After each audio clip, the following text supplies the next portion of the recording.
Episode की शुरुआत में हम देखते हैं कि अब वो छोटे प्रिंस को देखकर सैड होती है और कैप्टन डुओ से कहती है कि क्या हम प्रिंस को दोबारा इनके ओरिजिनल फॉर्म में ला पाएंगे। इस पर कैप्टन डुओ कहते हैं कि एक बार जब हम पैलेस में वो डिवाइस लेने गए थे तो ये सब कुछ हुआ। अब मैं दोबारा पैलेस में उस डिवाइस को लेने नहीं जाऊंगा। इस पर अब उन्हें वो डिवाइस देती है जो कि वो पैलेस से अपने साथ ही लेकर आई थी। वो कैप्टन डुओ को बताती है कि ये डिवाइस अब खराब हो चुकी है। प्रिंस ने रॉन्ग ऑप्शन को सिलेक्ट करके इसके फंक्शंस को जाम कर दिया है। इतना कहकर वो डिवाइस कैप्टन डुओ की ओर उछालती है। तभी उसे किंगफिंग के आने की आहट सुनाई देती है, तो वो जल्दी जल्दी में कैप्टन डुओ को नीचे फेंकती है और खुद को एक्सरसाइज करता हुआ प्रिटेंड करती है। किंगफिंग की नजर फिर छोटे प्रिंस पर पड़ती है, तो वो आबू से कहता है कि अभी तक तुमने इस बच्चे को वापस नहीं दिया। मुझे सच सच बताओ कि ये बच्चा कौन है। इस पर आबू उसे बताती है कि ये क्राउन प्रिंस हैं, जो कि अपने चाइल्ड वर्जन में कन्वर्ट हो गए हैं। किंग फेंग उसकी इस बात पर बिलीव नहीं करता और कहता है कि तुम मुझे सच सच बता दो, मैं तुम्हें डांटूंगा नहीं। इस पर आबू इरिटेट होने लगती है। तभी छोटा प्रिंस रोने लगता है। किंग फेंग उसके कपड़े सही करने की कोशिश करता है, तो वो उसके ऊपर सूसू कर देता है। इस पर किंग फेंग अपनी ओवरकोट आबू को धोने के लिए देता है और खुद उसकी मदर के ग्रेवयार्ड पर जाता है। थोड़ी ही देर में आबू उसकी कोट धोकर और सुखाकर ले आती है। किंगफिंग उसे पहनता है और उससे फिर से उस बच्चे के बारे में पूछता है, तो इस बार आबू उसे बताती है कि मैं इस छोटे बच्चे को एक गांव की लेडी से उधार लेकर प्रिंस जेंगली को धमकी देने गई थी, जिससे कि वो किंगयून को छोड़कर मुझसे शादी कर ले। उसकी इस बात पर किंगफिंग बिलीव कर लेता है और उसे जल्द से जल्द उस छोटे बच्चे को उसके पेरेंट्स के पास देकर आने के लिए कहता है। तभी वहां मेड जीली आती है और वो किंगफिंग और किंगये को एक साथ देखकर हैरान होती है। किंगफिंग इस वक्त उसके आने की वजह पूछता है, तो वो बात बनाते हुए कहती है कि सेकंड लेडी रात को मैंसन से गायब थी। इस पर कॉनक्यूबिन मदर को फिक्र हुई और उन्होंने मुझे उन्हें ढूंढने के लिए भेजा है। इस पर किंगफिंग उसे बताता है कि मैं किंगये को अपने साथ प्रे करने के लिए टेंपल ले गया था और वापस भी ये मेरे साथ ही आई है। ये सुनकर जीली सारे सर्वेंट्स के साथ वहां से जाने लगती है। तभी उसे किसी बच्चे का रोना सुनाई देता है और वो झांक कर रूम के अंदर देखती है, तो वहां सच में एक बच्चा मौजूद होता है। जीली को लगता है कि ये किंगफेंग का बच्चा है, जिसे उसने किंगये के पास छुपा कर रखा है। वो ये बात जंगल की आग की तरह फैला देती है। इधर किंगफेंग एकेडमी जाता है, तो वहाँ सारे स्टूडेंट हंसते मुस्कुराते उसके आसपास मंडराने लगते हैं, क्योंकि उन्हें भी जीली ने किंगफेंग के बच्चे के बारे में बता दिया होता है। किंगफेंग का असिस्टेंट भी मुस्कुरा मुस्कुरा कर उसे देखता है, तो किंगफेंग उसे इस मुस्कुराहट की वजह पूछता है। इस पर असिस्टेंट उससे कहता है कि मास्टर आप तो काफी छुपे रुस्तम निकले, आपका एक बच्चा भी हो गया और आपने किसी को पता भी नहीं चलने दिया। इस पर किंगफेंग को गुस्सा आता है और वो कहता है कि वो बच्चा मेरा नहीं है, बल्कि उसे किंगये किसी से मांग कर लाई है।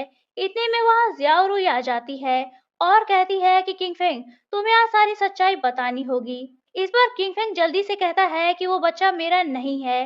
जियाओ रुई कहती है कि कौन सा बच्चा। इस पर पीछे से उसका असिस्टेंट कहता है कि ब्रदर अपना क्राइम एक्सेप्ट कर लो, वरना फंस जाओगे। इस पर किंगफेंग उसे गुस्से में वहां से बाहर जाने के लिए कहता है, तो उसका असिस्टेंट बाहर चला जाता है। किंगफिंग जियाओ रुई से उसके आने की वजह पूछता है।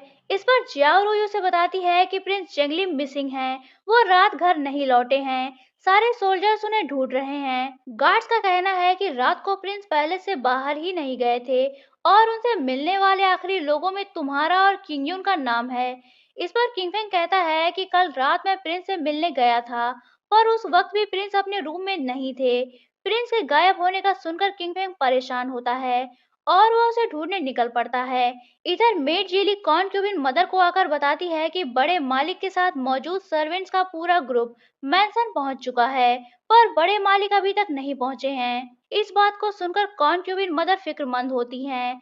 इधर जनरल तैंग किंगये की मदर की ग्रेवयार्ड पर होते हैं और उन्हें याद करके उदास होते हैं। वो कहते हैं कि तुम मुझे छोड़ गई, पर तुम्हारी निशानी हमारी बेटी बिल्कुल तुम्हारे जैसी ही है, सीधी सादी भोली भाली मासूम सी। इतने में पीछे से आबू उन्हें चोर समझकर ईंट से मारकर बेहोश कर देती है और जब उन्हें होश आता है तो वो देखते हैं कि उन्हें उनकी सीधी सादी मासूम बेटी ने बिल्कुल प्रोफेशनल अंदाज में रस्सियों से बांध कर रखा होता है। उसने उनकी सारी दाढ़ी साफ कर दी होती है। वो उनसे पूछती है कि तुम कहाँ से आए हो और क्या चाहते हो। जनरल तैंग कहते हैं कि किंग ये तुम्हें क्या हो गया है? मैं तुम्हारा फादर हूँ, तुम मुझे पहचान क्यों नहीं रही हो? आबू कहती है कि अगर तुम मेरे फादर हो तो तैंग फैमिली में इतने दिनों से क्यों नहीं थे?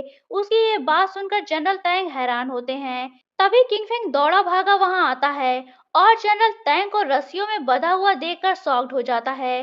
वो उन्हें फादर कहकर पुकारता है।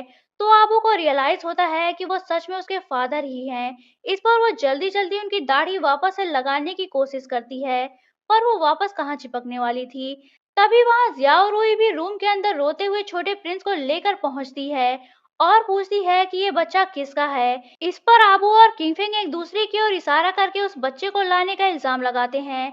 तो इस बात को सुनकर जनरल तैंग और भी ज्यादा शॉक्ड हो जाते हैं। इधर पैलेस में क्राउन प्रिंस जंगली के गायब होने की खबर किंग तक भी पहुंच चुकी होती है। वो सारे सर्वेंट्स को उनकी लापरवाही के लिए डांटते हैं और प्रिंस को ढूंढने की रिस्पॉन्सिबिलिटी एक इविल मिनिस्टर को दे देते हैं, जो कि प्रिंस लीफू का साथी होता है। प्रिंस लीफू क्राउन प्रिंस के गायब होने से बहुत खुश होता है और बाहर जाकर वो इविल मिनिस्टर को किंग यून का रुमाल देता है और प्रिंस के किडनैपिंग में तैंग फैमिली वालों को फंसाने के लिए कहता है। इधर नेशनल टीचर जेंगली के गायब होने की खबर सुनकर जियाओ रुई के फादर मिनिस्टर जियाओ के पास जाते हैं और उन्हें भी क्राउन प्रिंस के गायब होने के बारे में बताते हैं। इस पर मिनिस्टर जियाओ बड़े ही आराम से कहते हैं कि जब प्रिंस गायब हो गए हैं तो जाकर उन्हें ढूंढो, मेरे पास आकर क्यों टाइम वेस्ट कर रहे हो। उनकी बात सुनकर नेशनल टीचर डिसअपॉइंट होते हैं और उन्हें मन में हजार गालियां देते हुए वहां से चले जाते हैं। इधर इविल मिनिस्टर किंगयुन को अरेस्ट करने पहुंच जाता है तो कॉनक्यूबिन मदर घबरा जाती हैं और जीलियान से कहती हैं कि तुम जल्द से जल्द जाकर जनरल तैंग और किंग फेंग को ढूंढ लाओ। तो जीलियान तुरंत उन्हें ढूंढने के लिए रवाना हो जाता है। यहीं ये पार्ट एंड होता है। तो दोस्तों, अगर आप जानना चाहते हैं कि कहानी में आगे क्या हुआ तो बने रहिए मेरे साथ। और अगर आपने अभी तक चैनल को सब्सक्राइब नहीं किया है तो चैनल को सब्सक्राइब करके बेल आइकन पर क्लिक कर लीजिए ताकि आपको हमारे आने वाली वीडियोस की इंस्टेंट नोटिफिकेशंस मिलती रहे। तो मिलते हैं नेक्स्ट वीडियो में। तब तक के लिए take care and good bye.